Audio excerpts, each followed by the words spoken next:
When we regularly practice emptying ourselves, then we automatically are becoming a witness. We're becoming the observer, observer of the observed, right? We're becoming the non-dual self from the dual self. You develop compassion. You know what is right, what is wrong, and you avoid doing certain wrong things, negative feelings. So, when there is harmony between your body, mind and soul, you see families who are living happily, workplace, your work efficiency goes up.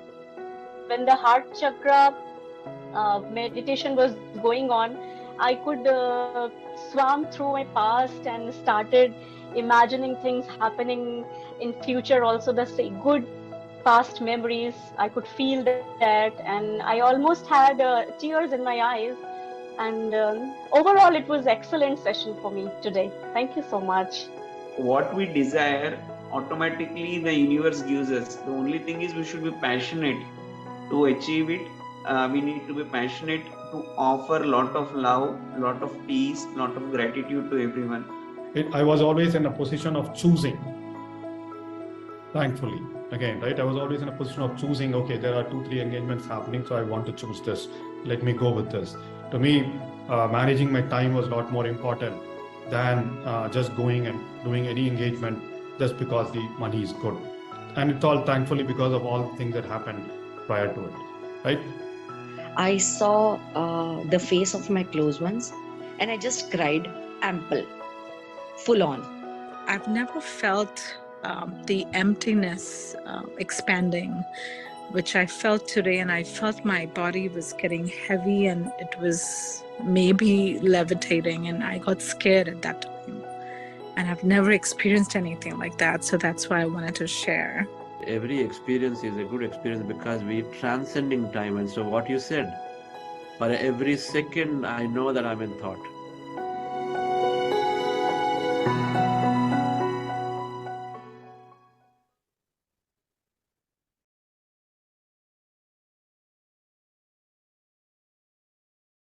Happy morning, dear friends and masters. Great afternoon, evening. One second.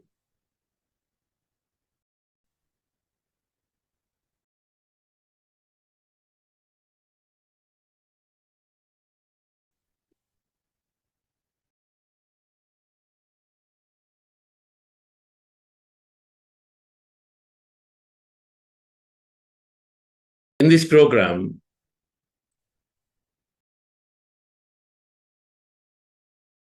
we're going to be focusing on observing on four things. Spiritual practice fundamentally means these four things will be there. Ultimately, of course, we are doing a meditation program of this nature in many ways for something. We want to improve the quality of life. Some want to just explore. They may think this is only exploration, but there is a deeper connection of why even we want to explore at this time of our life. According to spiritual science, nothing is random. Everything is happening perfectly at the right time in our lifetimes.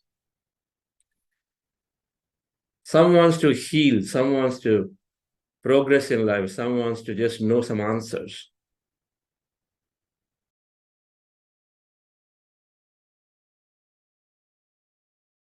Whichever way you look at, but these four things comprise of a spiritual practice.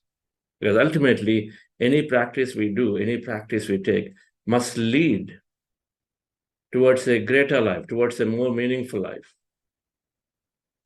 The practice is never about renouncing anything. It's not an escape mechanism.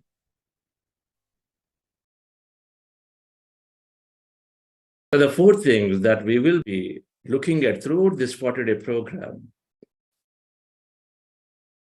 these are the core components of any spiritual practice. A good spiritual practice must lead us towards looking at ourselves in these four areas.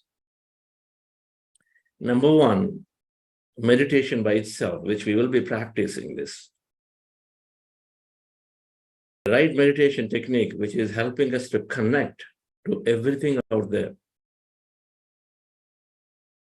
The meditation technique, while it started as something to calm the mind so that I'm calm, peaceful, and stress relieved, but there's much more to it. That's only 0.1% of the practice itself. Calming the mind, stress relief is 0.1% of it. The 99% is something else.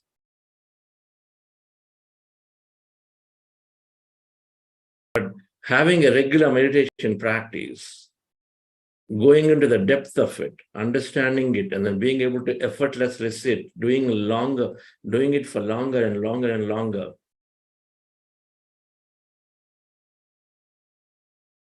Developing a liking for it. Not a chore, but then something that you look to do it. All these are part of this meditation practice that we will look. A spiritual practitioner is progressing when they are loving what they're doing continuously over a period of time, because you'll know it. You know it's going to add so much value to you. The second thing is the wisdom of this creation, understanding yourself more. We call it spiritual science or meditation science. You can use any words. Knowing about how things are getting created, nature of my personal reality, nature of cosmic reality. Overall, we look to understand as much as possible the knowledge. What is enlightenment? The word is used, but what is enlightenment? What is truth? What is dharma? What is purpose? What is a belief system? How are things created? Does regret have a place? Does regret have a place in our life, in a spiritual practitioner? So there is a lot of wisdom and the knowledge. The way we were thinking and following, but the way we will carry forward our lives in a different way. We call it spiritual scientific mindset. spiritual scientific mindset. So the second thing is to learn knowledge. Patanjali Maharshi talked about 8 limbs of yoga. We understand those concepts. Gautam Buddha talked about eightfold path, Ashtanga Marg. We understand those concepts. It starts with having right views. The right view. Today, we may think that we are this tiny matter, little this, that's all we are. But the right view is that we are this huge, infinite quantum field. So we are never alone, we're always together connected. The third thing, then when we understand practicing meditation, understanding a lot of this knowledge, we call spiritual science knowledge. We're going to learn a lot of it throughout this program. The third thing then is, dear friends, having that awareness, developing awareness. Awareness is a basis for the transformation, the change. Awareness, being in the present, becoming that observer, experiencing our non-dual self as the whole. The third thing is awareness. When we are practicing sufficient amount of meditation, and when we are practicing sufficient amount of meditation, and then when we are constantly learning newer knowledge, and knowledge is precursor to experience. So newer knowledge means newer experiences. So we start developing awareness. So looking at ourselves of how aware I am. Earlier, you would just, let's say in a family situation, we would just walk away from the situation. But now we'll have developed awareness. We say, is it still the right thing to do? We will stay there potentially. Looking at the situation, we not withdraw from the situations. With awareness, we gain strength and then we stay there. So the third thing, dear friends, is awareness. We understand more about awareness. We develop awareness. We look into ourselves about how aware I am, how mindful I am. The fourth thing then, dear friends, when these are there sufficiently, when there is adequate knowledge, empowered knowledge, and then when meditation is giving us the strength and courage, and then we build enough awareness, then something that develops is the life force, the life energy. The life force comprises of having the clarity to do something or not, having the clarity to do, and then second, having that will and energy to do. We develop plenty of this. We develop a lot of clarity. Earlier decision-making, dilly-dallying. Here, we start gaining the clarity of what to do. They're all part of the life force. Otherwise, a lot of life energy dissipates. When we're dilly-dallying, we don't know. So our energy goes in multiple directions. So the clarity, and then having the will, we don't drag things. We stop dropping laziness, the tamasic qualities. When we regularly meditate, when we understand the knowledge, and then when we are developing this awareness, and so then our life force increases. One is clarity, second is the will to do, third is having the energy to do. All three things are necessary, called command, life force. Our life force increases. Any spiritual practice must increase our life energy, life force. So day by day, we become more and more and more enthusiastic about life. More and more clarity about where to go, what to do. So dear friends, these are the 4 components of a spiritual practice that we will look into ourselves throughout the program. 40-day program is a good amount of time to make the best use of it. We might be practicing anything before. We might already have an experience of meditation. Maybe for 15 years we may be doing it, but if it's not giving certain answers, if it's not healing certain aspects of our life, and if we still feel, why me, then there is something more that we have to learn. There is something definitely more. And so the best way when we're in this program that we recommend is to become zero, empty the cup. No matter where I've been, no matter what program, do not try to just say, oh, this is just one more meditation. Oh yeah, I've been practicing meditation. You may not even be practicing the right meditation. So when I use the word meditation in the entire program, if you connect and say, yes, I used to do it, yeah, I already know what it is. The moment you connect to something past, then you're disassociating, you're already disconnecting, you're already dropping your attention level to listen to what that may be coming here. So it's very important that we empty the cup and then start looking at it in a completely new lens all the time. That's a practitioner's fundamental. A spiritual practitioner is always in a zero state. Be in a zero state. When we're in a zero state, then something new we may be receiving. Maybe something new will come, because every person is changing all the time. That means what we receive from a person is also changes all the time. We don't have to look at from a specific topic lens or a person lens and say, oh, this person I heard. Oh, this topic I heard. Oh, this meditation I've already practiced. Oh, now they're going to talk about energy, I know it. Then if you do so, then we will be missing a lot of fundamental information, because spiritual science is beautiful. It is set up in a way that whenever we come together with a serious intention, then there is always something coming for us with everybody being in the group. The four things that we're going to be focused on meditation, the four components that we'll look into, examine, and look into ourselves and see, where am I? How am I improving? How am I going into this? One, meditation. Second, the knowledge, the wisdom, spiritual science, wisdom. Third, our meditation science, wisdom. Third, awareness. And four is life force, life energy, energy to do, energy to operate, energy to carry our lives with a great enthusiasm. Let's go into our meditation, dear friends. Once again, we are practicing here breath mindfulness meditation. If anybody new, the meditation technique is very, very simple. Our goal is to empty the mind and then be in that states of emptiness in this process. So let me share slide.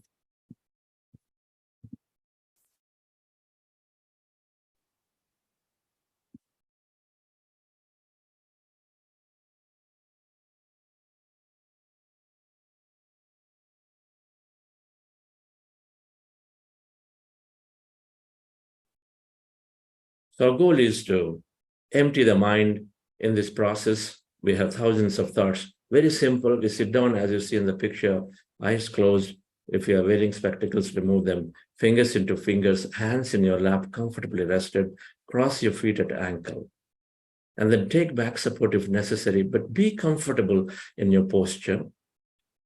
And so settle the body. And so then we observe our breath. Anywhere on the nose as a reference point, you observe your breath at that point, in breath and out breath, your natural breath. And so when you observe the breath slowly, mind becomes empty. As mind is empty, we are experiencing total emptiness around us. We may have some sensation, movement, observe them. During the meditation process, if we have sensation, movement in the body, some kind of visions, colors, all of that, observe them. They call meditation experiences. They call meditative states. Be in them. In case you have thought any time, if you have thought, you're thinking, bring your attention back to the breath and again observe the breath. And again, you go into slowly empty states. And again, be there. And mind gets distracted. So when you know you're thinking, attention back to the breath. This is called breath mindfulness meditation, or also called Ana-Pana-Sati meditation. And so we're going to spend a maximum time in this process.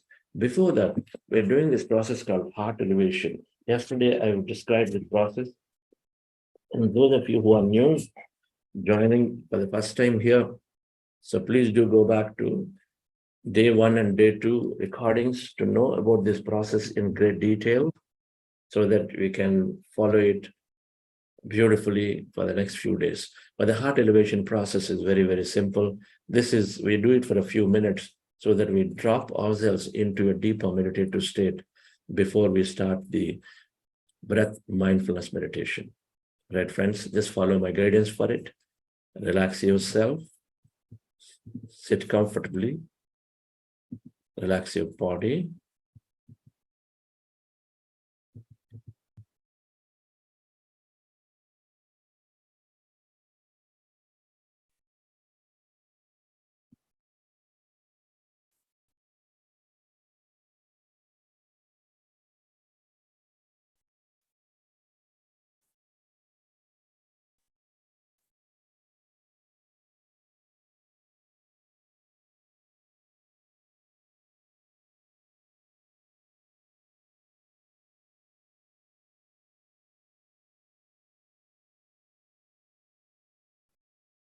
Dear friends,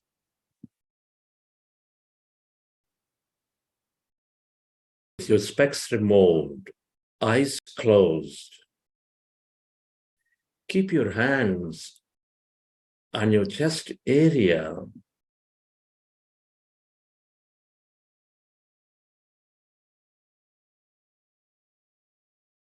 Rest your attention on your sacred heart.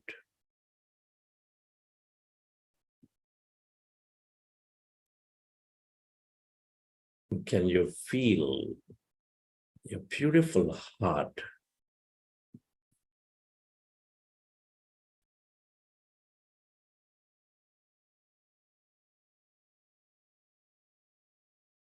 Feel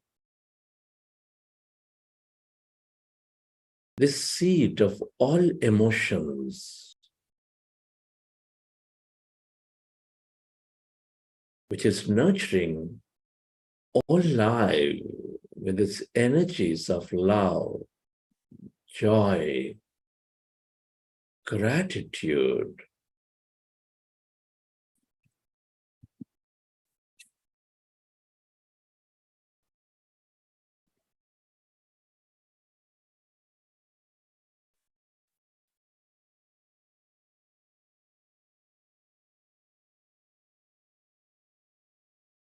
Come on, connect with your heart center, dear friends.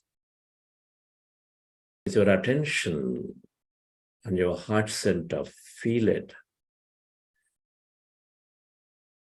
With a slow, long, relaxing breath, feel the beat, the rhythm of your heart center. This center, which is nurturing all life, with its higher emotions,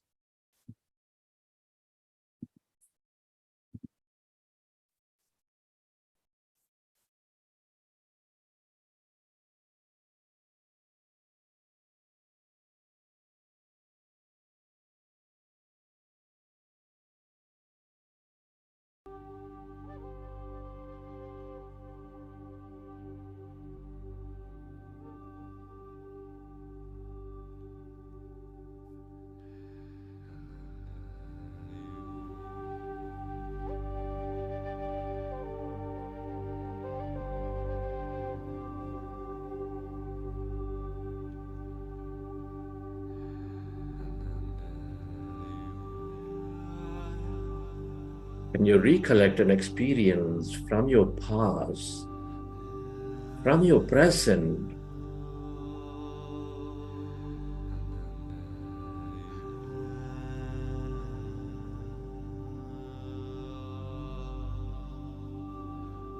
where you felt enormous love, gratitude, compassion,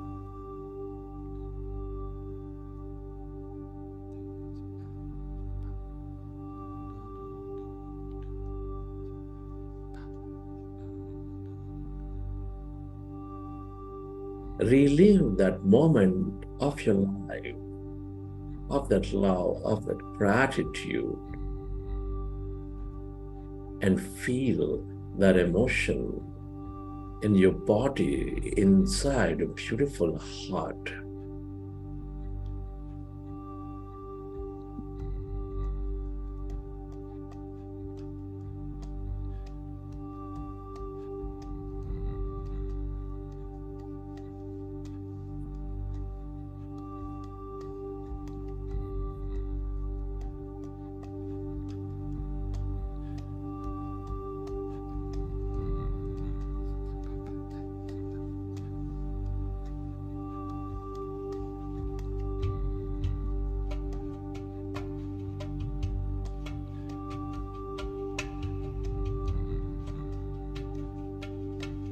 And can you radiate that energy onto everything and everybody on this planet Earth to heal, to elevate,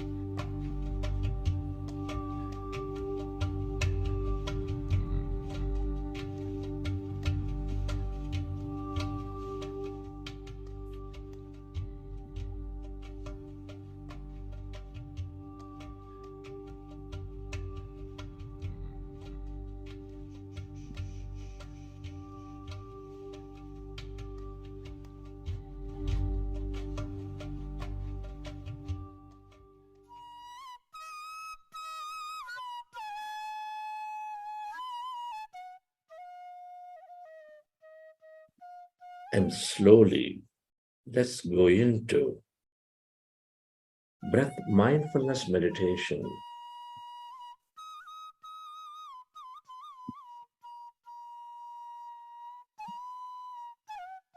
With your fingers into fingers, resting your hands comfortably in your lap, with your eyes closed, observe your normal, natural in-breath and the out-breath.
Merge into your breath and allow yourself to slowly become empty.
You self.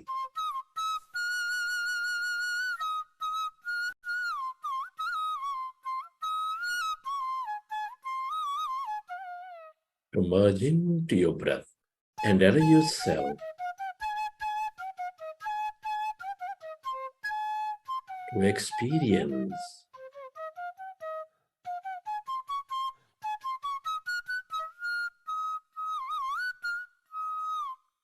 the emptiness inside of you, all around you.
Allow yourself to merge into your breath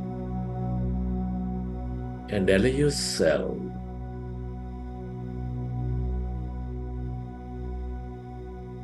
to experience the emptiness.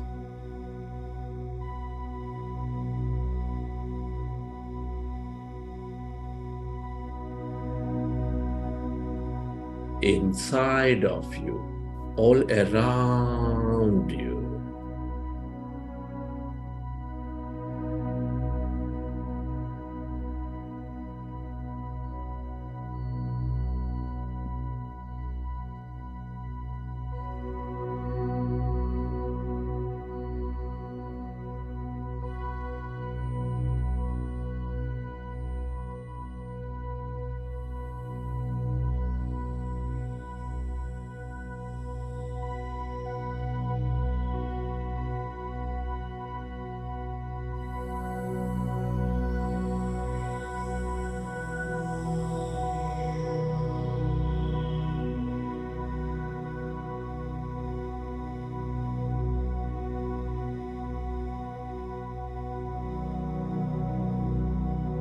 When you observe your breath, the mind becomes empty. As the mind is becoming empty, we experience a greater emptiness, a greater field of energy.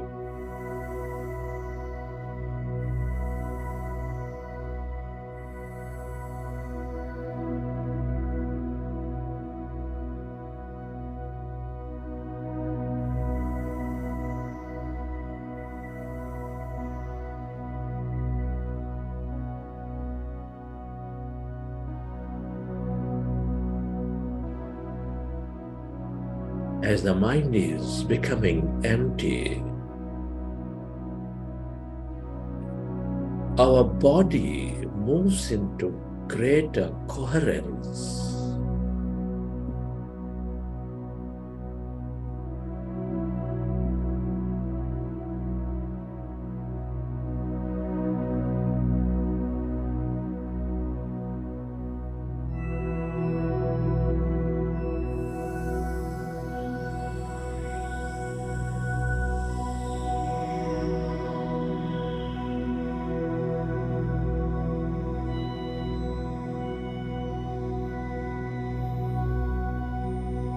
Allow yourself to merge into that emptiness, that blackness, where there's no body, where there's no thing.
If you find yourself distracted in thought, go back to observing your breath, dear friends, and allow yourself to slowly merge into that emptiness.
We are less matter, more emptiness and energy.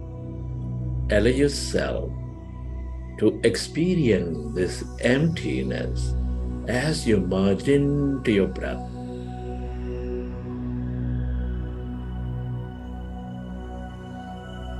All emptiness is energy, the quantum field of limitless possibilities.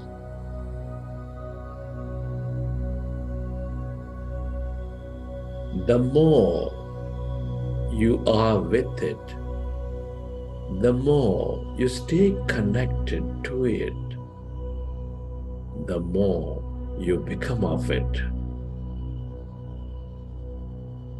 the more you receive from it.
Stay aware of that emptiness, that void, inside of you, all around you.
Merge into the emptiness of yourself, dear friends. This is your greater mind.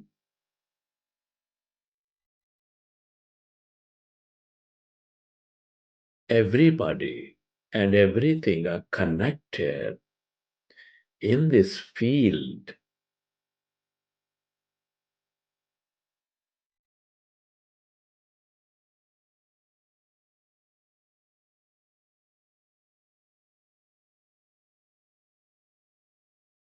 The longer you stay aware of it,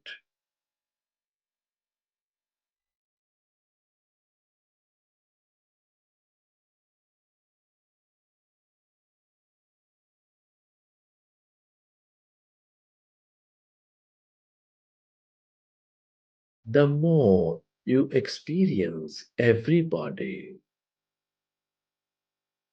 the more you become everything.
Friends, at this time, let's express gratitude.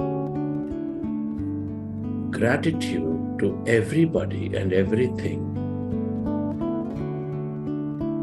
Gratitude is the high state of receivership. Can you express gratitude to your parents, your teachers, your mentors? Express gratitude to your family, friends, colleagues, relatives, everybody.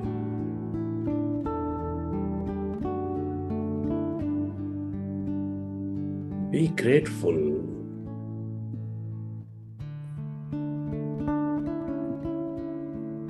To this grand nature, the bird, the fish, and the animals.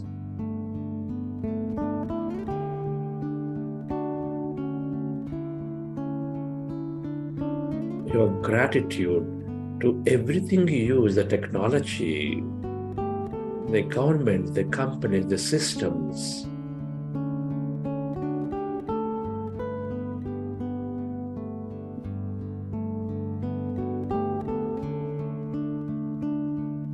Gratitude to yourself for caring for you, for caring for others, and gratitude to this intelligent quantum field of the universe for helping us experience this beautiful life.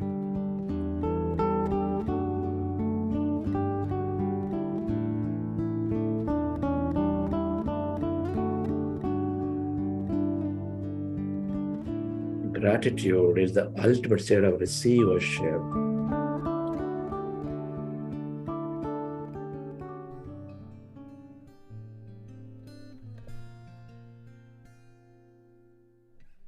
Relax your body and let your autonomous nervous system repair your body. I am beautiful. I am powerful. I've let go of my past and celebrate who I've become.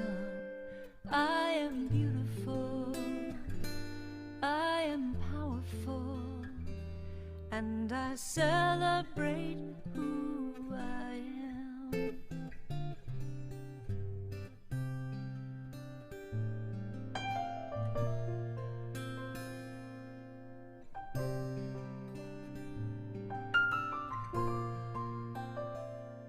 I am beautiful. I am powerful. I've let go of my past and celebrate who I've become. I am beautiful. Recollect your experiences from the session. How did you feel? What did you see?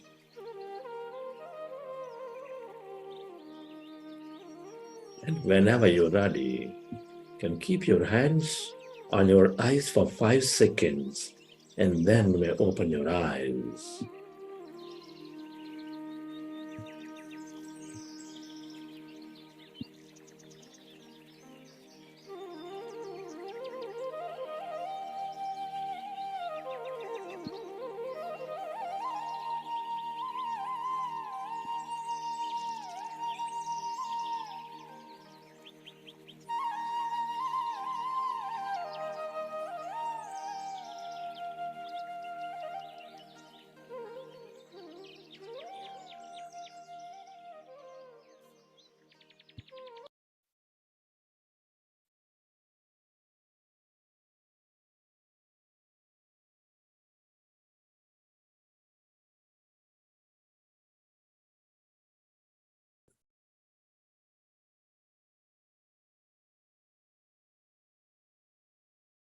Okay, dear friends.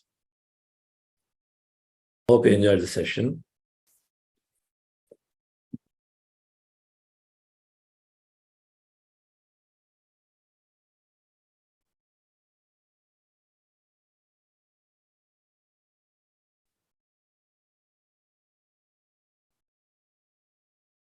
We have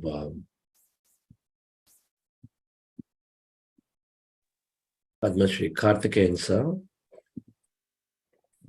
mentor for the foundation and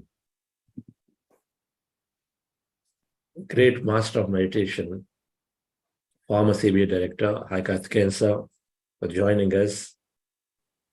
And we'll take a message from Karthikeyan sir today. Namaste. Good morning. Good evening. Yes, sir. Rathnavil, Everybody. please. Yes, sir. Namaste. Rathnavil, can you please introduce sir? Sure. Very good morning, DRK sir. Good morning. Padmashri DRK Karthikeyan sir, President of Foundation for Peace, Harmony and Good Governance, is a retired Indian government civil services officer with a very illustrious career as former Director of Central Bureau of Investigation, former Special Director General of CRPF, and Director General, National Human Rights Commission, among others. He was awarded the Padmashri in the year 2010 for his immense contribution to the field of Indian civil service.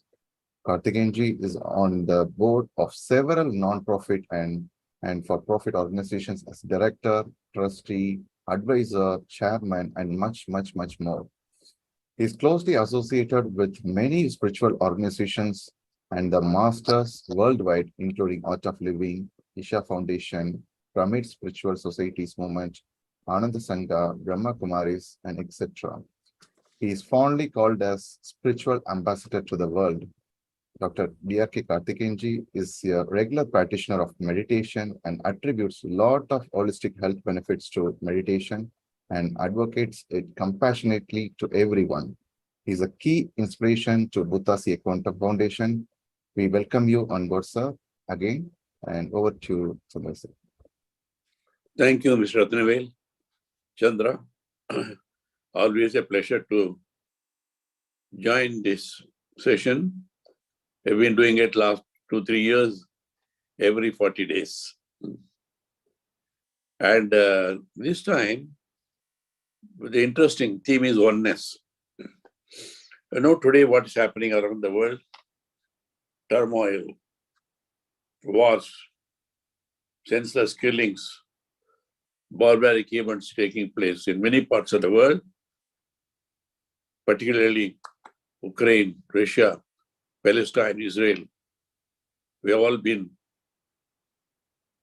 watching with horror what's happening.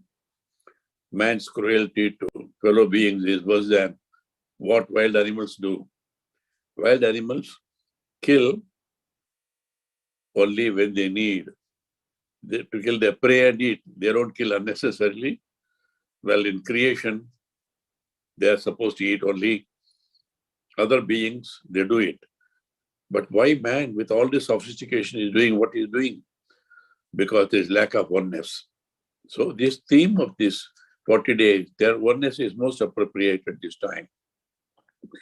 What is oneness? Unity of thought, feeling, belief, aim, agreement, a concord, a strong feeling of closeness or affinity with each other,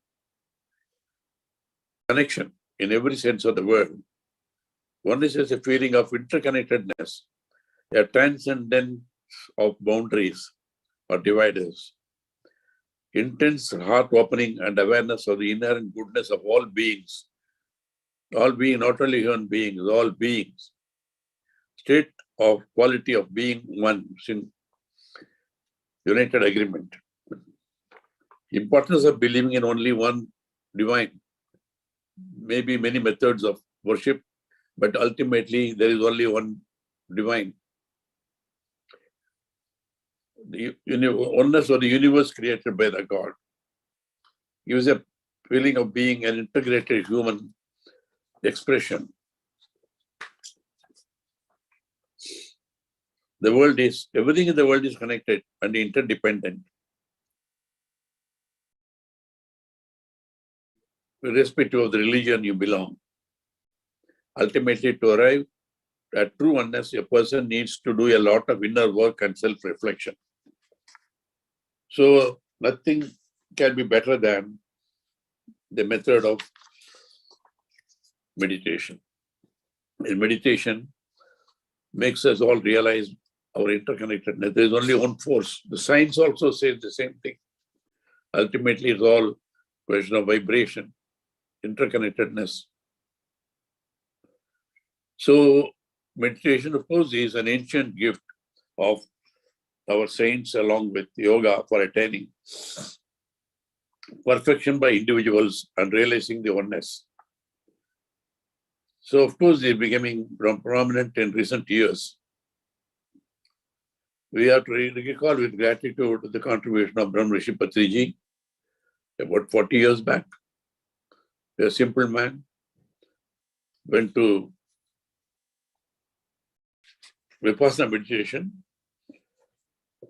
According to what he has shared with me, the 10-day meditation, he asked me, how did you sit through 10 days?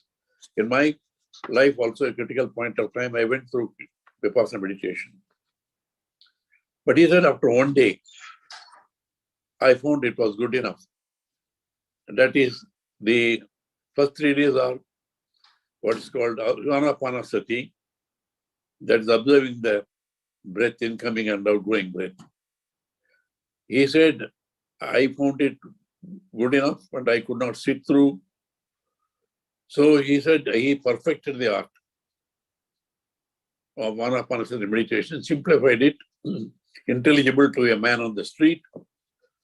And he, having got the immense benefit, he wanted to share it with others. So he went from door to door in Andhra Pradesh, in Kurnool, then all over Andhra Pradesh. Then about 30 years back, I had a chance meeting with him in Hyderabad. I found the man very different, very humble. And he said his aim is to convert Andhra Pradesh to Dhyana Andhra Pradesh. He said, it's not enough. I have peace of mind, harmony. I want this to spread to everybody. Dhyana Andhra Pradesh, then they said, I'll have Dhyana Bharat. And ultimately, he said his name is Dhyana Jagath. That's when he started. I used to call him a barefoot spiritual master because he never wanted any luxuries, or he was prepared to sit with anyone and sit with them, teach them meditation, play his flute, a remarkable singer, speaker, flautist, and also combined with vegetarianism. He said all beings, oneness of all beings means we have no right to kill other beings also. And along with study of spiritual books and company of minded people, he said it's possible to bring about transformation of the individual. And he did transform lakhs of people. Not only India, he traveled around the world many times. And even I have seen burqa-clad women in even in other countries following other religions sitting, because he said, this is beyond religion.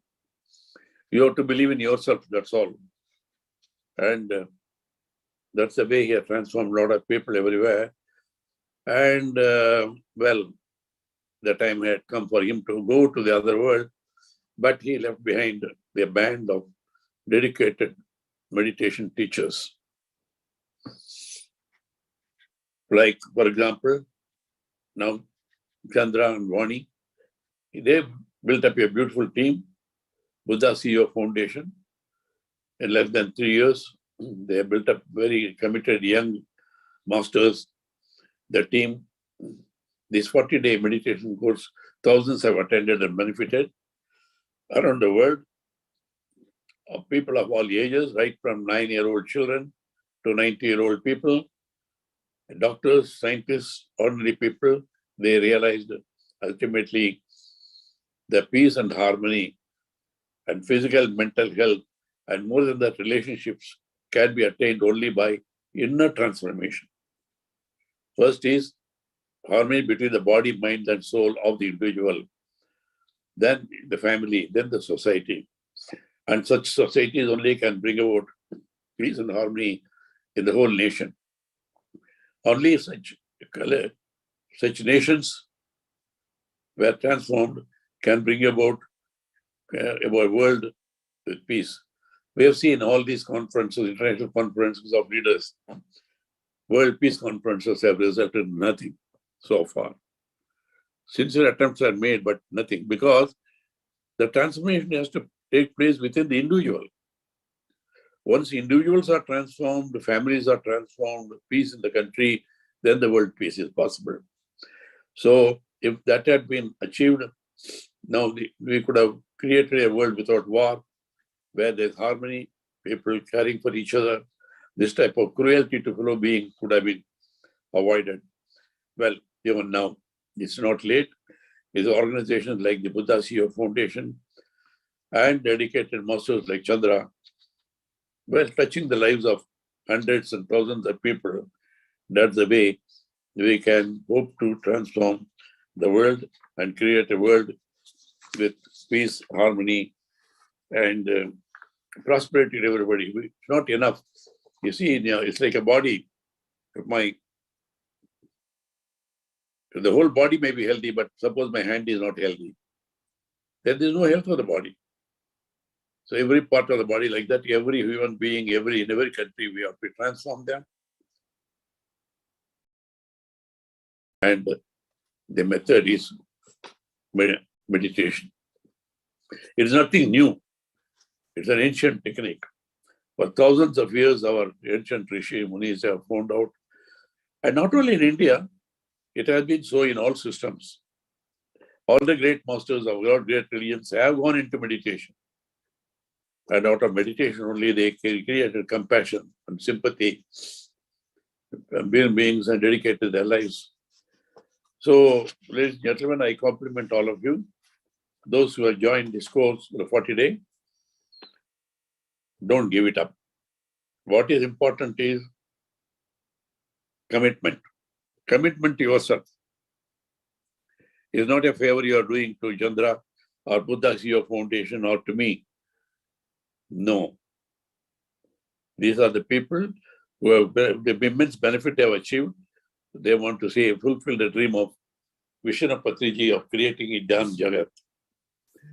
And we have seen over a period of time, when you listen to people who, even after 10 days, 15 days, what transformation have taken place in their lives. So I used to ask Goenkaji, who brought in Vipassana back to India after 2,500 years from Burma, Guruji, why are you not charging? He said, what? How can I charge anything? It's priceless. Transforming one's life, there is no price for that. So it's called free meditation. Same thing, Patriji did it, same thing having Buddha CEO Foundation. But at the same time, I would suggest, if we want this wheel of Dharma to go on, touching many more lives, it's not enough if I am happy. No. Unless the society is harmony, we can't enjoy peace. So if we want this type of activity to spread more and more, much faster, all over, we need to support this organization, though it's considered free, but those who are benefited, as and when you get the benefit only, I would request you to make your own contribution so that the movement can go on, because having more people, having more technology, going to various places, so that, we create a world of harmony in society where there's peace, then only we can all enjoy peace.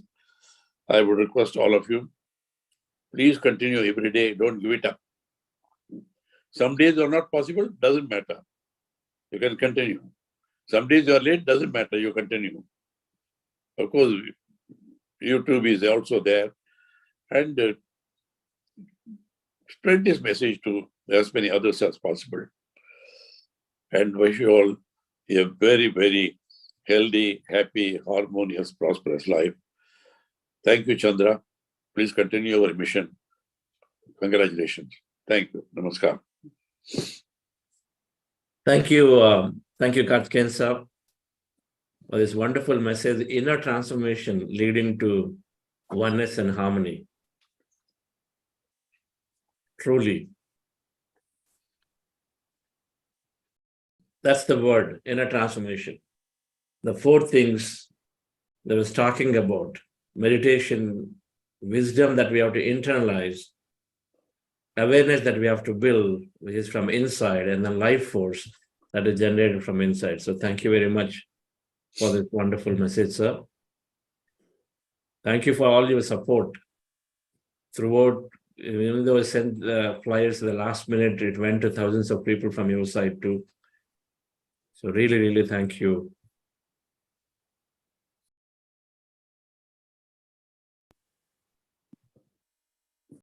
Thank you, sir. Yes.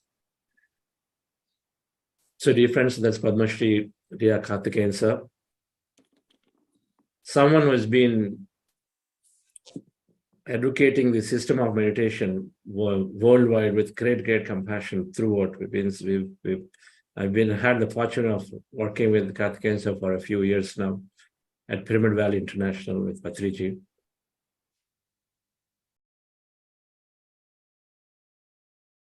So we take the core message that we stay through the program. We stay through the program and experiment for ourselves how this can benefit, this can help. And most certainly, more than 90% of the people who self-assess themselves have always told that there is shift in their lives, there's shift in their experience of life, that there's shift in their outlook towards life after going this program. So thank you, Sir Karthikeyan sir, once again.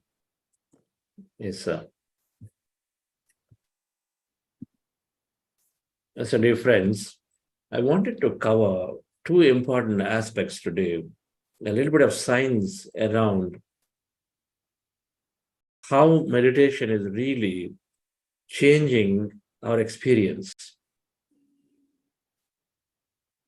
The training of the mind. We get ourselves trained in the mind, and everything is originating from the mind, is creating things. Mind is thought, and thought creates. And so there are a few things that we learn fundamentally of how meditation is, scientifically, how meditation is altering our experience. Our experience is altered based on the type of thought we have, and how meditation is changing our thought to something greater so that we have a greater experience of life. We'll understand that scientifically in the form of brain waves and then conscious, subconscious mind. Before that, let me introduce few of our facilitators who are there supporting you this program. So, Risha madam, we'll start with you. Thank you, sir. Thank you for this opportunity. I am Richa, and I am part of Sunflower 1 and 2 groups. I have been associated to Buddha CEO since 2.5 years, and this is my second time taking the facilitator role. So happy for it, and I look forward to interact with everyone and help you and help myself as well. It's a great learning experience. I've been joining this is my 7th or 8th 40-day program, and I have learned new in each program I join. So thank you, sir. Awesome. Thank you, madam. Ratnavil. Hello, my dear friends and masters. Myself, I am Ratnavil, and I am the team facilitator for the groups, which is Orchid. And yes, so I started my journey close to 3 years from the program which was conducted by Chandra sir in the organization as a 40-day. And from then onwards, looking back, I think that was a wonderful thing which happened in my life, because I should say it is a miraculous thing. That is how it is complete 360-degree shift from my life. So enjoying my journey with Buddha CEO, and I should say it is kind of maybe a selfish being a facilitator as well, because I feel so happy in helping all the participants as well, because that's how I also got benefited. I feel so happy and joy when I'm as a team facilitator. So everyone, right? All the participants, those who are also beginners, please do reach out to everyone, all your team facilitators as well.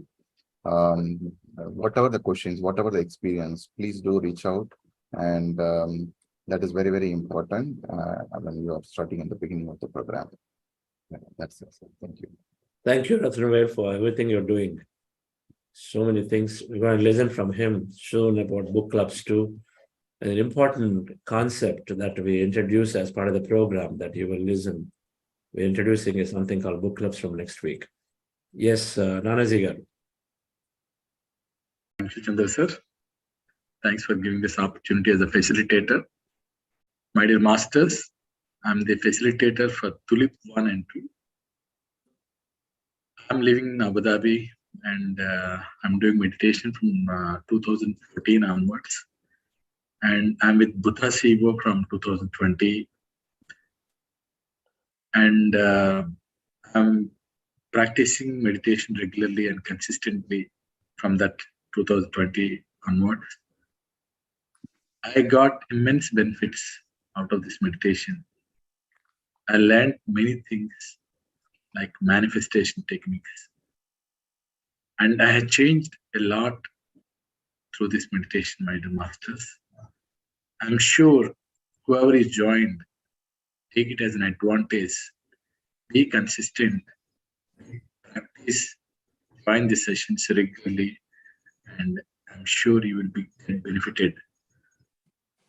If anybody miss any session, live session, you can join through the YouTube sessions also there.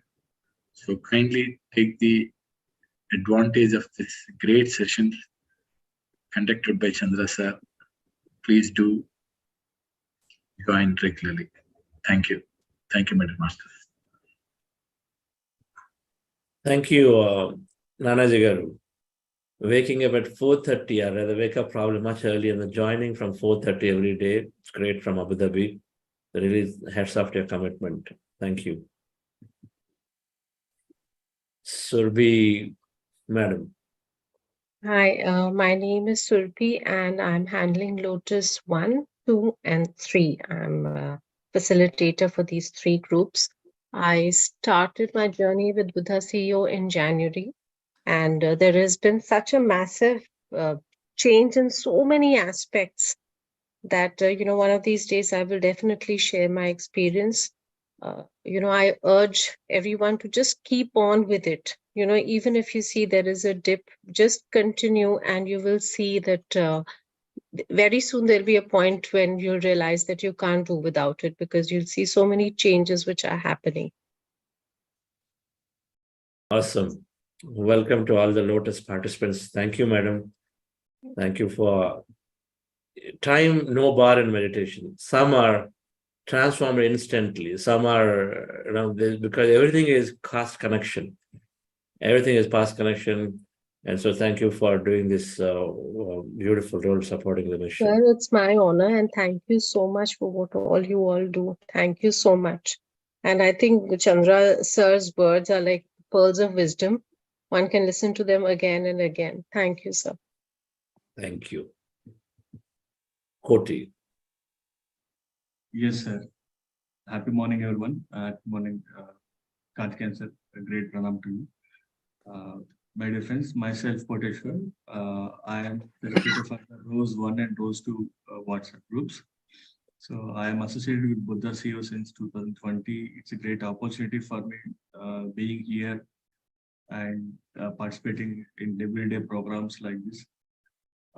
Please, friends, it is a great opportunity, and as everybody is saying, and as I said, consistency is the key.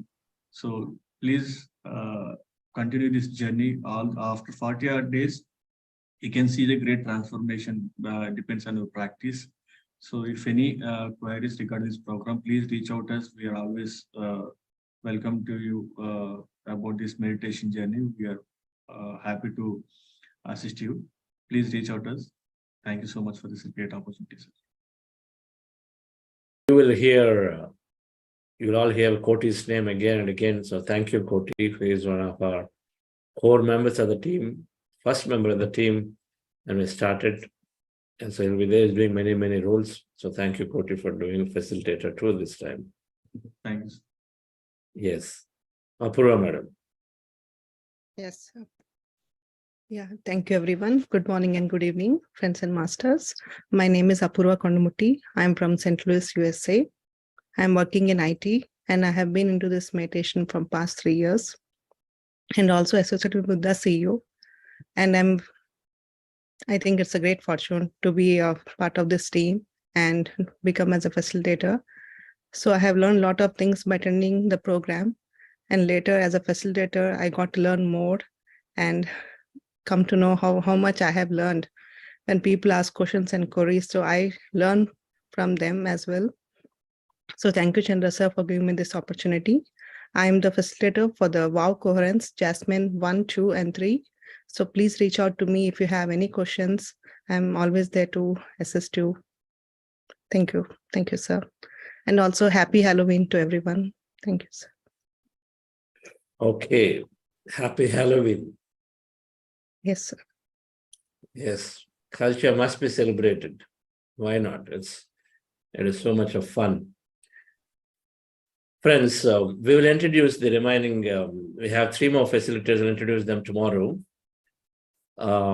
This is a train. So I would like to take 10 minutes of your time. We are at 7:20. I would like to take 10 minutes and then cover these important 2 topics. And it's okay if somebody missed, then they can always go back and do this recording. And there is a lot of subject to cover in this 40 days. And the wisdom notes follow it. And then I hope some of you started looking into the wisdom notes of this whole subject. So let me put up, and then just really 2 slides that, what is this?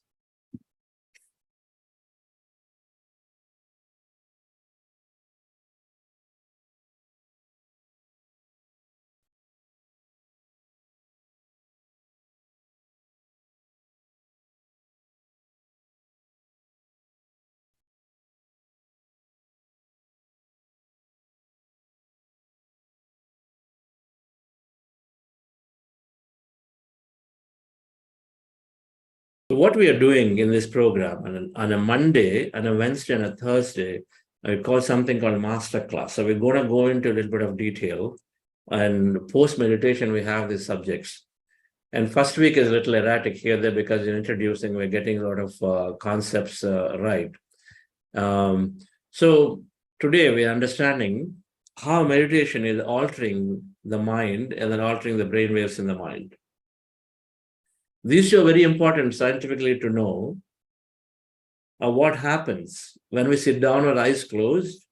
What happens? Like many, and I had this very first question that, hey, just by closing our eyes, doing nothing, is a lot is going to change, right? Just doing nothing. And then how can so much change? When people say, my life changed, transformed, I healed cancer, I healed my backache that has been bothering me for 20 years. Somebody said for the first time in their life, in 40 years, they're taking a bath by themselves, because always depend on somebody due to their physical illness. But then they came into the program, 40 days or 60 days later, they said, I'm taking my bath for the first time. Someone said, I'm sleeping in 6 months for the first time. How is that happening? That all of these changes take place. So we understand this through these 2 aspects. One is, there is a concept of brain waves in our mind. There are thoughts of frequency, and all of them are waves. And meditation is doing something to these brain waves. It is eliminating all unwanted brain waves and moving into most beneficial states. Number 2, our mind is thought, and then thought is the creator. All the creation is happening through the thought. That's called quantum physics model, is observation manifesting possibility. Our spiritual science, Yadbhavam Tadbhavati. So the brain, the mind, the brain is the mind in action. And so the meditation is doing some changes to the brain. And it is altering the mind's capabilities differently. So we'll understand that these are the 2 aspects that are fundamentally happening with meditation. So the meditation structure is changing the brain and altering the thoughts. So this picture is depicting our brain and mind. Let me put back here. So in this picture, here you see here, there are three aspects of the mind. One is a conscious mind, or the big portion of the brain, which is called neocortex, human brain. The conscious mind are the one where we learn, we reason, we analyze, we do decision making, and all of that is the reading, and everything is here in this conscious mind, the big part of the brain. Only humans have this. Very, very few animals have that. Most of them have just only the bottom two. This human mind, or this conscious brain, the mind, is one. This is one part of the brain. Second is this limbic system, or the subconscious mind, which is the second thing inside. It's called the midbrain. Right in the center of a brain is there somewhere tucked in. The midbrain is very important from meditation perspective because it houses something called pineal gland. The pineal gland, which is corresponding to the sixth chakra, the sixth center, called third eye center, Ajna center, gets active in meditation due to some biological process that are taking place when we observe a breath and empty the mind. So this midbrain is also, from a life perspective, it's called subconscious mind, holds and then is responsible for 90% of our daily activity, called subconscious programs. What we store in there, how we view life, is all in the subconscious mind. If I say my body is naturally healing by itself, if that's the truth, that's a belief I held in my subconscious mind. This is the belief I operate with. My body heals by itself. So when I have that belief, my body naturally heals by itself whenever there is any kind of illness comes. My illness is only through my thought. When I have that belief, and so that belief, that program is stored in the subconscious deeply, and subconscious is always responding under subsequent response. And so then it sort of drives our experience outside based on the belief or program. So this subconscious mind is the second that meditation is altering. And third one, unconscious, is that small thing that is connected to vertebra, which is where the default part of the brain, which is sort of nicely taking care of the body nicely, the body functions like lung expansion, contraction, heartbeats, autonomous functions that are there in the body, that all happen automatically through this the third brain. But the third brain is controlled significantly through your pituitary gland. But pituitary gland gets a lot of control through the pineal gland. And so there is a huge science of meditation when it sort of drives changes through this subconscious mind. And so then that sort of gives the right level of direction to the pituitary gland to manage the whole body. And so looking at this picture now, our brain, conscious and subconscious, two primary things. And into the subconscious, for a moment, we include unconscious as part of it. So the conscious mind and subconscious mind, these two are there. The conscious mind is constantly learning and logic. Subconscious mind is what are the belief system that is there as a program that you've got. 90% of life is driven through the subconscious because it's got our behaviors, attitudes, beliefs, perceptions. Our habits are there, our beliefs are there. So when the moment you eat something yesterday on the street food, and today you have a little bit of discomfort in our stomach, then you say, oh, it's because of my food yesterday I had. You first think, what did I have yesterday? This is how we go about thinking. That means we are directly linking that our food choice yesterday is causing something to our digestive system today. It's just only a belief. It's a mind over matter. Based on what you think is how the body is responding. There are many people also eat the same street food, but nothing happens to them. But then for some it does because of a belief that we carry. Our belief system directly is responding to, our body is responding to the belief system. Our quantum field is responding to the belief system that we carry. If I say, I'm not skilled enough that I can never get to that particular job role, then we are always drawing that experience, because the whole quantum physics, which we learn in week 3, of how the whole, our thought is causing an experience to happen. And so the subconscious mind programs must be looked at, examined, and then altered. So meditation is helping us to build awareness, to go into the subconscious programs. What programs I have? And many a times they're all limitations. And so the first thing in meditation is looking in and then reprogram the subconscious with something new. By the time we finish this program, this workshop, this one-day program, we all will have a fundamental new program called Our Thoughts Create Our Reality. Our own thought and our own feeling, our own words are causing our outer reality. So we will be installing a new program called Our Thoughts Create Reality. We will install a new program called Regret Breeds New Regretful Experience. So stop regretting. Guilt breeds new guilty experiences, so stop feeling guilt. So many new programs that we install so that we have a different and then a greater expansive experience. The second thing that's happening, dear friends, is a conscious mind. Meditation, what they found is a very long-term, as you meditate regularly, the research is there that the gray matter in the brain thickens. There are studies by many number of universities, including Harvard's and Stanford's, about meditation. And basically the fundamental aspect is that the gray matter, that means the neural capacity of the brain increases. And so as you practice, the neural capacity increases, and the neural capacity increases, all parts of brain start benefiting a lot. Our learning brain, our thinking brain, our decision-making brain, the brain that visualizes, the brain that reasons, all those areas are fundamentally thickening. And so then there are a lot of mind powers, mind abilities develop over a period of time, concentration being the biggest in there. And so then structurally altering means that it increasing the brain capacity through increasing in this neural capacity of the brain, right? So the conscious mind, which we are using very little as a human, but as you meditate, we start expanding and we start using more of the conscious mind. We utilize more and more capacity of the conscious mind. We'll understand this as you go. So this is one. So our thought process changes. Our mindset shifts from a negative thought into a more positive thought. A lot of limited thinking that is there, subconscious mind called chitta.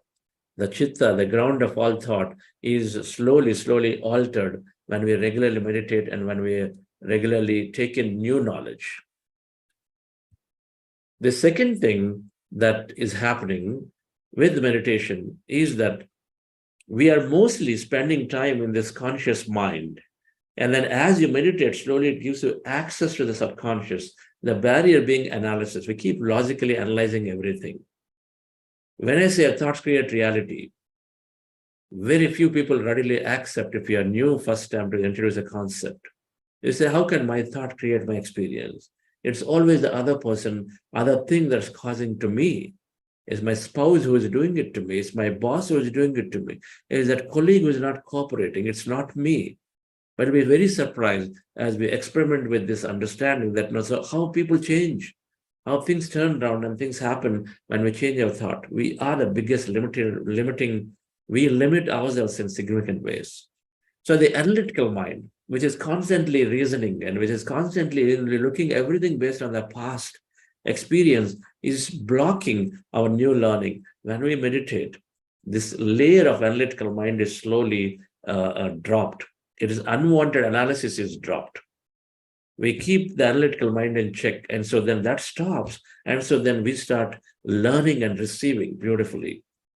And anything that is stored in subconscious greatly benefits us in driving our life's experience, because as I said, 90% research shows our life experiences are driven through the subconscious programs. So what we want to do is to learn new knowledge and then store it in a subconscious mind, a new expansive knowledge, something that supports us. So you want to experiment anything new we learn, and then if it is good, we want to store it. And so the meditation helps us to absolutely learn this new knowledge. Otherwise, nothing new. You all probably hear, you read so many books in the past and everything is there, but nothing comes to use when we need it. And then when we store it in subconscious, it comes to use. And how do you store the subconscious? You repeat, you learn, and then you drop the analytical mind by using meditation. And so then it goes there and stores subconscious. Now, the corresponding to these subconscious, there are brain waves, there are various thought patterns, frequencies. Our brain has, I said yesterday, an average person may be thinking anywhere from 30 to 50, 70,000 thoughts a day. These thoughts have different frequencies. High frequencies, some thoughts of a certain frequency are called stressful thought. They're not of use at all. Instead, they actually are lowering the capacity of our human capacities. Our body's capacity is reduced significantly when you have the stressful thought. So thoughts that we keep worrying about, we are anxious about, we are worry about past, or no, we're anxious about future. We keep repeating things, the same thing again and again. They're all stressful. We're worried the moment there is some kind of a fever going around here, and then we suddenly worried, oh, is that going to hit me again? What is going to do to me? So we're just too worried about things unnecessarily again and again. We're worried about an altercation, an argument we've been having with, in the company. We're worried about a deadline, which is, so they're all a stressful thought. Then there is meditation. What it's doing is moving the brain into a beneficial wave state from a high beta, which is stressful state, to a beta state, a focused attention state. When you wake up in the morning, you are in this state. When you're about to go to bed, you're in this state. A focused attention state where when you are fresh in the mornings are in a very attentive state. But meditation keeps in this focused attention state the whole day. And then it further, in meditation, what it is doing is it's going beyond the analytical mind, where we start accessing the most important, highly beneficial states, which are an alpha state, a frequency of 8 to 15 hertz, is a fast learning. A deep relaxation state is a very fast learning state. We read fast, we learn fast, we synthesize things fast. We have solutions to ordinary problems here. We are thinking about projects, we're thinking about what to do for my travel, where to go, and which places to see. Many things, automatically the solutions come here. Intuitively things come to you. That's fast learning as well as solutions. The second thing, as you go further, deeper into meditative state, you go into theta state, it's called creative insights. Here you actually are learning some deep insights about life, about things that you're working on. You suddenly get an insight that I am much more than this body. You get an insight that why am I harming this animal? That aquarium has no place in my home anymore. How can I be holding something captive for the whole life? You get an insight. That insight is deep, it comes. And so then immediately we'll take action towards it and say, I have no right to stop somebody from living freely the way it needs to live. Creative insights are insights about life, larger learning, or about projects where we're looking for something breakthrough. And then because you're going to gain so much happiness by having this breakthrough work, creative work, because that's a fundamental nature, is to be creative. And so we receive that insight, which supports your mission, and so you go forward. So these are deeper insights. They're not the eureka moments, the Yahoo moments. Those will happen through meditation when you are there in this theta state. So theta state is also a great state of trying to connect with this whole quantum field of the Brahman. Then you further go, meditation takes it further deep into the delta states called healing states. These are the deep sleep state, the sleep state where there are no dreams. There's no eye movement. Non-rapid eye movement sleep, NREM. Scientific word, NREM, non-rapid eye movement sleep. In that state, our body is producing a lot of hormones for growth.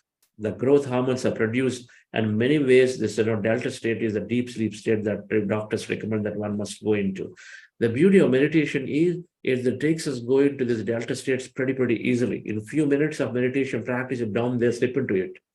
You go into your delta state when you sleep, maybe after 90-minute cycle. You sleep for about 90 minutes and then slowly get into the deep sleep state. Then you stay in that state for some time, then that breaks, and then you go back and do a second cycle of another 90 minutes to 2 hours in a typical sleep.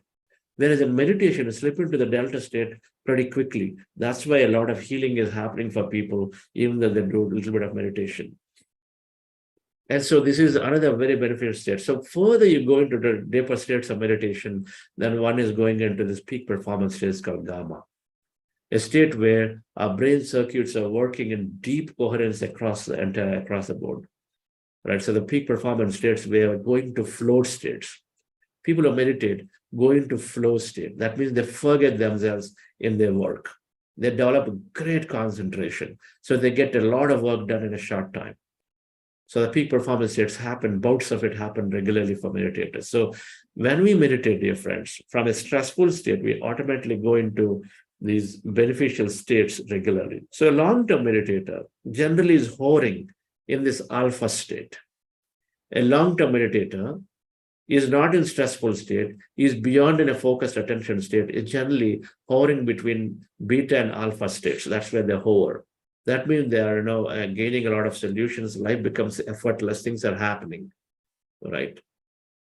So these are two important aspects scientifically they understand of what meditation is doing to our mind and brain. And of course, the proof is in the pudding. As we practice, then some of these we start revealing to ourselves and say, things are happening to me effortlessly. When you say this word, effortlessly, things are happening, that means you're drawing solutions to ordinary issues in the daily life. And so then things are happening for us. What used to be a very effort, what used to be a plan that you need to do, now becomes very, very simple, and it just happens because things we draw as new ideas and solutions. So thank you very much, dear friends, for joining. We will continue these sessions. Tomorrow we are again meeting at 6 o'clock. So have a wonderful, wonderful day. Our wisdom note will mirror some of what I spoke today, and so that we always have something to reinforce this with knowledge. Thank you. Yes, we have 10 minutes. If anybody new would like to share an experience of how is your meditation so far, 3 days?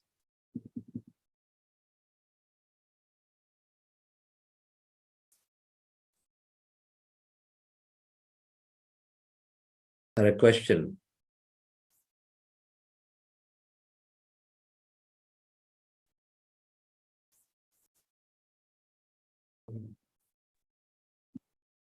We have some couple of questions, sir, in the chat. One is Mr. Govind, he has raised. He feels pain in the leg after 20 minutes. Can you speak louder? Okay.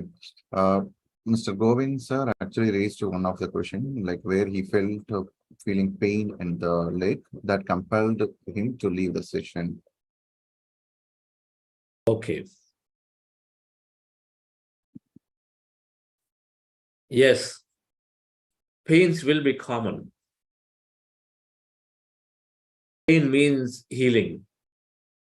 And it is going to, it does happen for few people.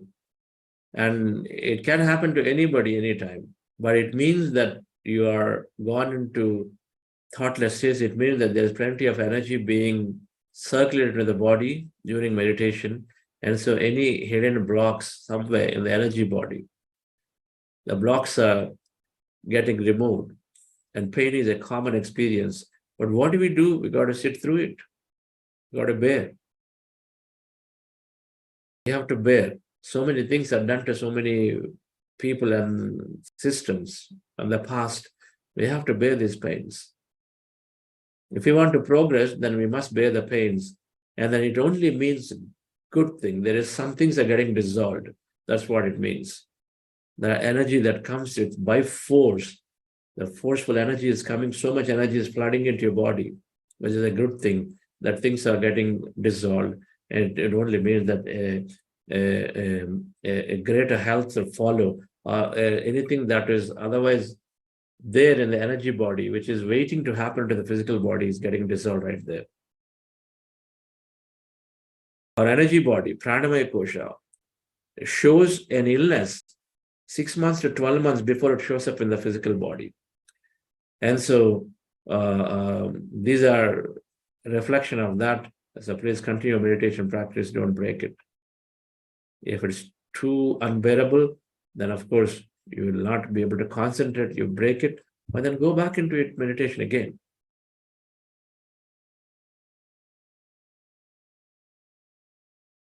Yes.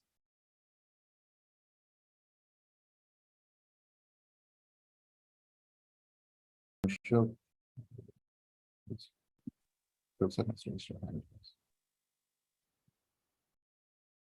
Thank you, sir. Thank you, Ratni. Ratnable, sir, and thank you, Chandra, sir, for giving me an opportunity. Since I have not been asking questions, you said you ask questions, so I'm asking it, sir. Sir, on one hand, in spiritual wisdom, we say that everything happens, it is predetermined. And on the other hand, we say that through meditation, we empty our mind and we can change our thoughts and brainwave change, and we can manifest the things. How do we connect these two, sir?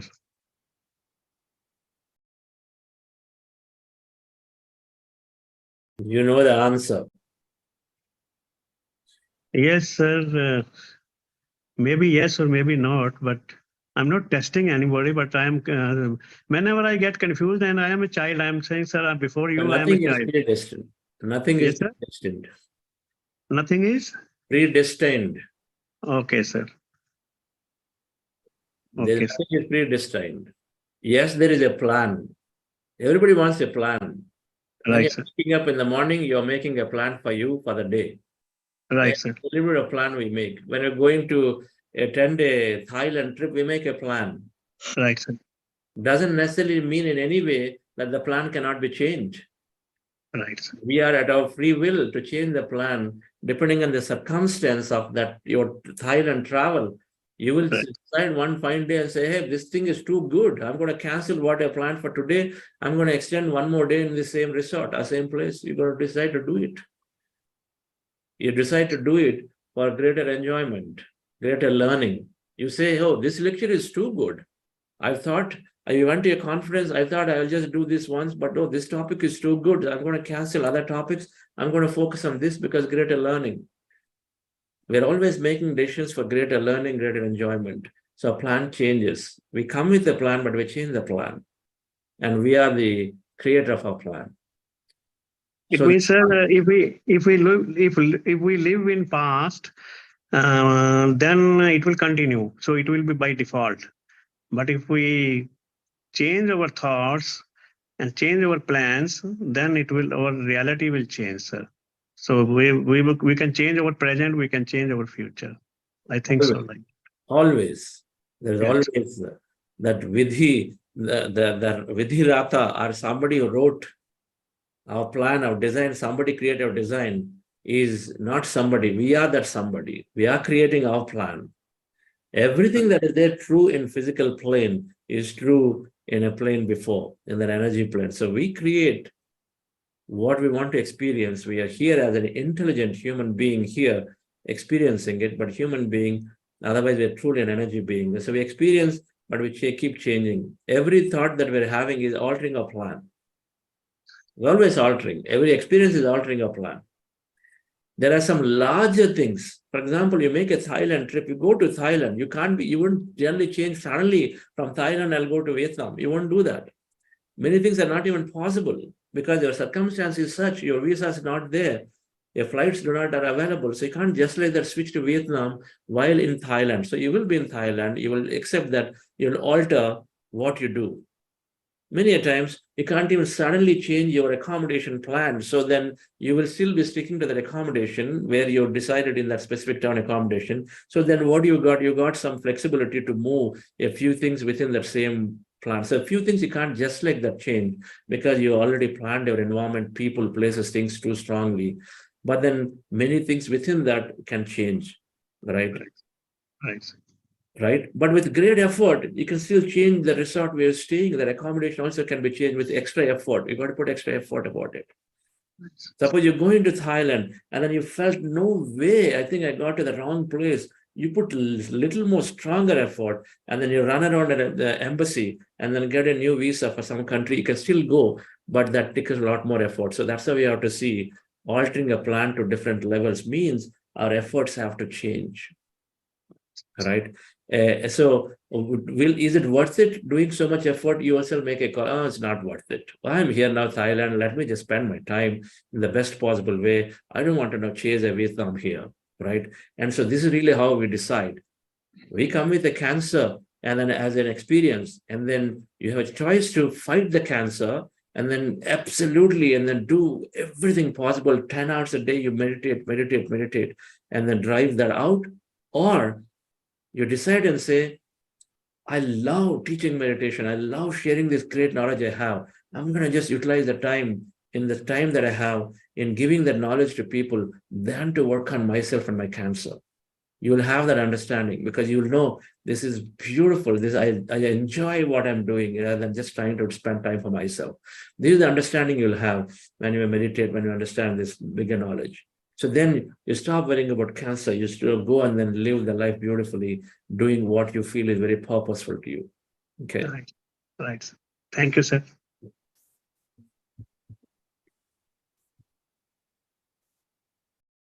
Before we take Dr. Kavita, there's a question in the chat. During meditation, I feel like drinking water. Should I continue meditating? That is one question. And the second question is, during meditation, I'm feeling low and feeling to cry, remembering negative things that people have done to me. And even now I'm feeling the same. What should I do? Yes. So it's of course, our throat getting dry and thirsty it can happen. So it's a good idea to keep a glass of water next to you and then drink and then continue. And anytime you feel thirsty, you want to make sure your body gets comfortable. So it's fine. It's common. The throat gets dry. Second thing, what happens? So when you are feeling, release it. If you feel like crying, release it. These are things that we held back strongly. And the purpose of meditation is to pull those out. So we express them, we relieve them. We have to release from the emotional body. Otherwise, it's just suppressing. Anything suppressed as a memory is going into the cells to work on the cells negatively. So we don't want ill health to happen. We want to be light here. So release those. And then be certain that when you regularly practice, many unwanted memories are disappearing, and some things, the way are deep-rooted, they sometimes come back up, surface up, so that we have to relive them and then release them. And then over a period of time, you'll also develop the strength to forgive people. You'll develop the strength to forgive people or places that you felt are not reasonable on you. We'll gain the strength to forgive, because ultimately, how do we these are the qualities, our inner qualities: forgiveness, embracing love, and no matter what others do, wanting to help. Some of these are greater inner qualities. We start exhibiting them. It comes naturally, right? It's not an intellectual understanding. It will come when we meditate in the simple process where we connect to the whole. And we remove our mind thought, we're connecting to the whole, our greater part of ourselves, so that it happens, right? So just let go and then have the feelings, whatever the feelings are, express them. Don't hold your emotions back at that point. Okay. And many people say this: when I'm meditating, suddenly all these negative thoughts are coming. My thoughts come, I keep having these negative thoughts. So am I creating a negative reality? Not at all. Not at all. We are just analyzing. We don't analyze like that. It is common that, like I said, 90% of thought is negative and worrisome. So that keeps showing up in meditation also. You're observing the breath, empty the mind, thoughts come up. What is the thought that is going to come up? If 90% is negative and worrisome, those that will come up automatically. A big percentage will be those. But then in practice of meditation, again, we're training ourselves to put our attention back to the breath. And so we do that. Back to the breath, we do that. And so by doing so slowly, we're training to dissolve all the unwanted thought that happens. So in meditation, we getting thought is no different from you already being in the thought without meditation. Anyway, that's how you are today. We all are like that, with many, many unwanted thought. Anyway, it's there. Incessantly is there. In meditation, because we have a little more awareness, we suddenly start paying attention to it. But that's also the beginning of it. Beginning of paying attention to negative thought. And so we start becoming aware to slowly shift from negative to positive. It's going to happen over a period. Right? Yes, Rakesh. We have Dr. Kavita. Please. Yeah, Chandra, wonderful to have this session again, the 40 days. And I was wondering the role of the pineal gland. What is the role of the pineal gland in our entire kind of a meditation process? Pineal gland. Because I hear a lot. It scans, it is a gland that opens up to scan and then connect with different frequencies of this quantum field.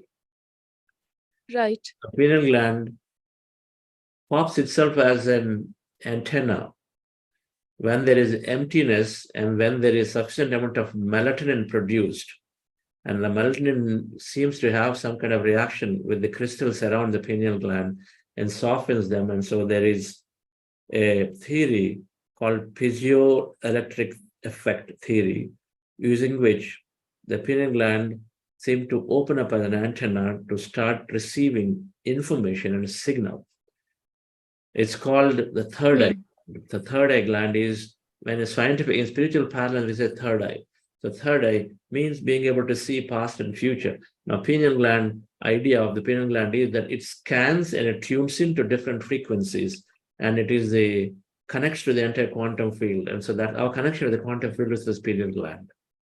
That gets active. That gets active in meditation. When we are going into the sufficient empty states of mind, when there is sufficient amount of melatonin produced, that seems to do certain activity here to make this pineal gland active. So in sleep, pineal gland gets active. So we start scanning, we start going and receiving. A lot of our astral travel, many things happen through the scanning of the whole field, quantum field, right? So our insights, our messages, anything we receive is happening through this pineal gland. That's the idea. Okay. All the information is received into the brain, and then it is translated into some kind of an experience immediately during the meditation process itself, or later during a wakeful time when we are working. Suddenly you get an insight. And where is it coming from? An information potentially received when you empty your mind. So, Chandra, this is a part of the limbic brain, right? Limbic system, yes, which is a mammalian brain. So do you say that even other mammals have this potential of meditating? They have no conscious brain, so they're always in a meditative state.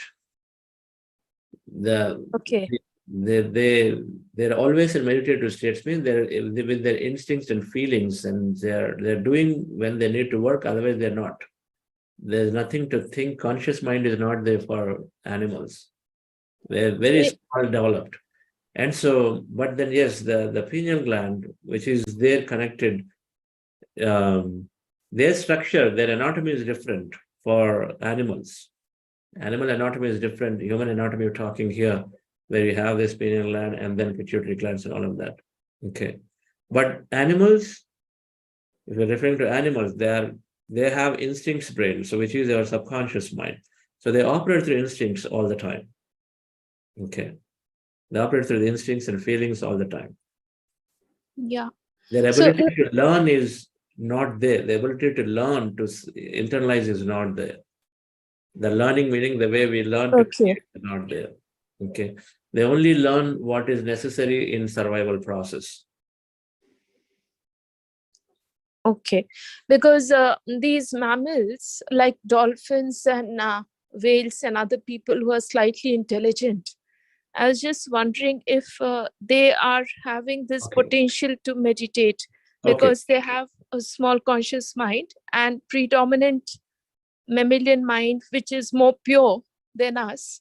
So Mammals. That's right. It's mammals. So, yeah. So referring to mammals, they are known to be very intelligent creatures. They're known to be more angelic in nature. So they do have a lot of communication, a lot of learning that they have. And so they are into a parallel realm. As human realm, they're into a parallel realm and known to be having more intelligence. Now, I don't know if they have the concept of pineal gland. Perhaps not, but there'll be something else that we have to analyze the structure of it. Okay. Okay. Okay.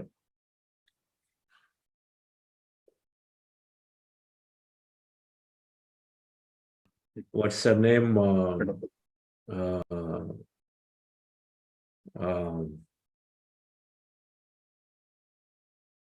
Ilona Silke. Ilona Silke, she has done some work in this dolphins, and then with the dolphins and communication. So she might her books might have some additional information about this. Okay.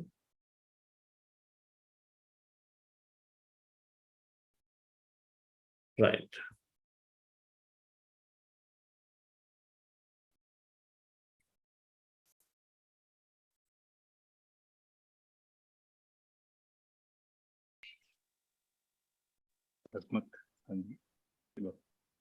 Go ahead.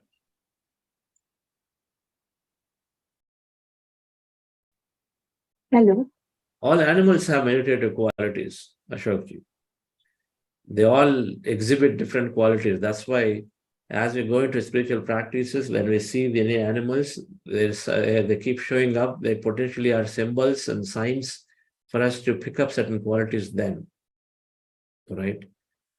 And so there's huge signs, and they are representing. Everything is symbolic, and so they are representing many qualities. Of course, snakes representing a new life, right? A transformation, and an eagle representing possessing that bird's eye view vision, long-term vision. So many things that they tell us, which means if they're showing up, then we can potentially take some cues from it, and then correct our pattern at that point, or develop a new pattern. Yes, Rakesh. We have Asmat Tanvir. Please go ahead.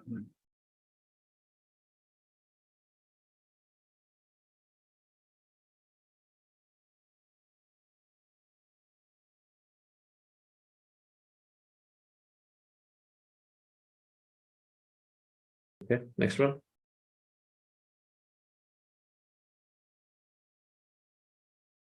Yes. Good morning, sir.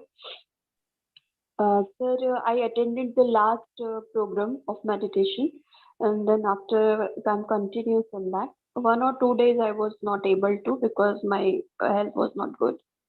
The main concern about this meditation program, which I earlier also discussed with you, I was not able to concentrate. But after this 40 days program, the earlier one, I was able to concentrate and do the meditation properly. Very nice flow it has been. But right now, the problem I'm facing, after meditation, I'm feeling very sleepy. Means I like to lie down and sleep for a while. At least 30 minutes sleep is required for. Why this is happening so? How many days it's happening, madam, now? Means since I joined the program last, my sleep cycle is improved. That I totally agree. I'm feeling very relaxed. But after meditation, I'm feeling sleepy. Yeah. I want to sleep. So please do sleep. Okay. I mean, just so meditation is helping a body recalibrate itself. So it intensifies the things that are necessary. And so if you feel so, and if you respect your body, please do sleep. Why is it happening? If your body requires, one second, I'm trying to get the power here. It requires recalibration. It requires that extra depth of healing to happen. Yeah. Yes. I'm planning for a surgery after few days after, and I'm working on it actually. Yeah.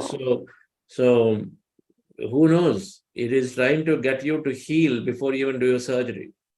Yeah, definitely. I'm feeling so. When I say before you surgery, you may not even need surgery. It depends Yeah, on yeah. what you think about yourself. That is actually I want. I do not want to fall into any kind of complication. I just want to heal my body on my own through meditation. So respect it and then have that strong intent that my body must heal by itself. Okay. That does not necessitate a surgery. And if you have that strong intention, and then follow the body and then see what happens. Yes, yes. Thank you, sir. Thank you. Okay. Okay, friends. Thank you very much. We're quite late. So we will. Hi, Mukulji.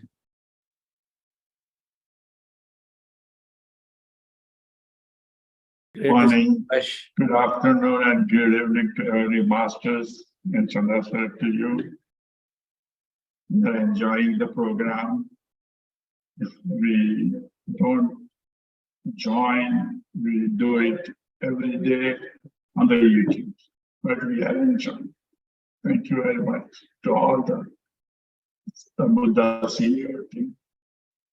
Awesome. You look so fresh at near 12 o'clock now.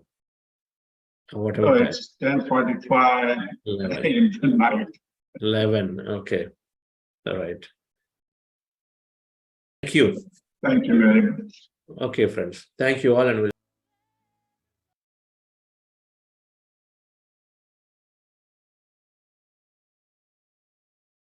Thank you, my dear friends. Let's come back tomorrow same time. Have a great day, great evening. Thank you.